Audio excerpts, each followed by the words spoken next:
ప్రభుత్వ పనితీరు ఎలా ఉంది? ఎమ్మెల్యేలు, ఎంపీలు, ప్రజాప్రతినిధులు ఎలా పనిచేస్తున్నారు? ప్రజలకు వారికి మధ్య సంబంధాలు ఎలా ఉన్నాయి? ఎమ్మెల్యేలు జనంలో తిరుగుతున్నారా లేదా లాంటి అంశాలను పరిశీలించి విశ్లేషించుకునేందుకు ప్రభుత్వ పెద్దలు తరచూ సర్వేలు చేయించటం మామూలే. తొలినాళ్లలో అలాంటి సర్వేల్లో అనుకున్న దానికంటే అనుకూల ఫలితాలే వస్తాయి. తర్వాతి కాలంలో మాత్రం జనంలో కాస్త వ్యతిరేకత కనిపిస్తుంది. ఆంధ్రప్రదేశ్ విషయానికి వస్తే పరిస్థితి అందుకు విరుద్ధంగా ఉంది. ఎమ్మెల్యేల పనితీరుపై పెదవి విరుపే కనిపిస్తోంది. నిరసన ధ్వనులు వినిపిస్తున్నాయి. రహస్యంగా సర్వేలు చేయించి వాటిని మరో సంస్థతో విశ్లేషించి సరైన అవగాహన కల్పించుకోవటంలో ఏపీ సీఎం చంద్రబాబు దిట్ట. అధికారానికి వచ్చిందే తడవుగా ప్రతి 3 నెలలకోసారి ఆయన సర్వేలు చేయిస్తూనే ఉన్నారు. మొదటి 6 నెలలు ఎమ్మెల్యేల పట్ల పాజిటివ్ రిపోర్ట్లు వచ్చాయి. అప్పటి నుంచి అంతా నెగిటివ్ ట్రెండ్ మాత్రమే నడుస్తోంది. పాతవారు, కొత్త వాళ్ళు అన్న తేడా లేకుండా అందరి పట్ల ఆయా నియోజకవర్గాల్లో జనం వ్యతిరేకతతోనే ఉన్నారని సర్వేల్లో తేలింది. పార్టీ సమావేశాల్లో చంద్రబాబు తమ టీడీపీ ఎమ్మెల్యేలపై సీరియస్ అయినట్లుగా విశ్వసనీయ వర్గాలు చెబుతున్నాయి. ఇప్పటి వరకు 35 మంది ఎమ్మెల్యేలను పిలిపించుకుని చంద్రబాబు గట్టిగా వార్నింగ్ ఇచ్చారని పార్టీలో చర్చ కూడా జరుగుతోంది. అందులో ఒకరిద్దరు మంత్రులు ఉన్నారని కూడా చెబుతున్నారు. అయితే ఆ సంఖ్య 35 నుంచి 75 వరకు ఉంటుందని టీడీపీలోనే కొందరు అంటున్నారు. 1-2 సార్లు చెప్పి చూస్తానని, మార్పు రాకపోతే కఠిన చర్యలు తప్పవని చంద్రబాబు హెచ్చరించినట్లు చెబుతున్నారు. అసెంబ్లీ నియోజకవర్గాల వారీగా వివిధ మార్గాల్లో సీఎం చంద్రబాబు నివేదికలు తెప్పించుకున్నారు.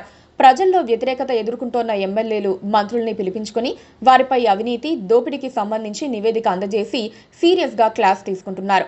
ఏడాది పాలనలోనే ఇంత పెద్ద సంఖ్యలో ఎమ్మెల్యేలు ఆరోపణలు ఎదుర్కొంటున్నారా అని ఆంధ్రప్రదేశ్ ప్రజానికం విస్తుపోయే ప్రమాదం ఉందని చంద్రబాబు వ్యూహాత్మకంగా మాట్లాడారు.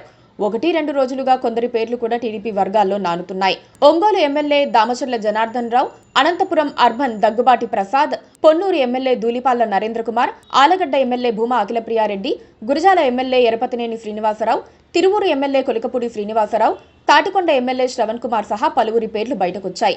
నెల్లూరు జిల్లాకు చెందిన కోటంరెడ్డి శ్రీధర్ రెడ్డితో పాటు అదే ప్రాంతానికి చెందిన ఒకరిద్దరికి కూడా క్లాస్ తీసుకున్నట్లుగా చెబుతున్నారు. అవినీతి, ఆశ్రిత పక్షపాతం ఒక్కటే కాదు, మరికొన్ని అంశాల విషయంలో కూడా ఎమ్మెల్యేలు, మంత్రుల తీరు పట్ల చంద్రబాబు అసంతృప్తిగా ఉన్నారు. అమరావతి శ్మశానమని, వర్షం వస్తే వరదలు వచ్చే ప్రాంతమని వైసీపీ నేతలు, కొందరు వైసీపీ అనుకూల ఉద్యోగులు సోషల్ మీడియా సాక్షిగా దుష్ప్రచారాలు చేస్తూ ఉంటే వాటిని తిప్పికొట్టడంలో ఎమ్మెల్యేలు విఫలమవుతున్నారని చంద్రబాబు గుర్రుగా ఉన్నారు. రాజధాని ప్రాంతానికి చెందిన ఎమ్మెల్యే శ్రవణ్ కుమార్ మౌనంగా ఉండటం ఆయనకు ఏమాత్రం నచ్చలేదు. మంత్రి నారా లోకేష్ తన సోషల్ మీడియా హ్యాండిల్ ద్వారా వైసీపీ బ్యాచ్కు గట్టి సమాధానం చెబుతూ ఉంటే శ్రవణ్ కుమార్ సహా ఉమ్మడి గుంటూరు జిల్లా ఎమ్మెల్యేలంతా పెద్దగా స్పందించకపోవటం చంద్రబాబుకు ఏమాత్రం నచ్చలేదు.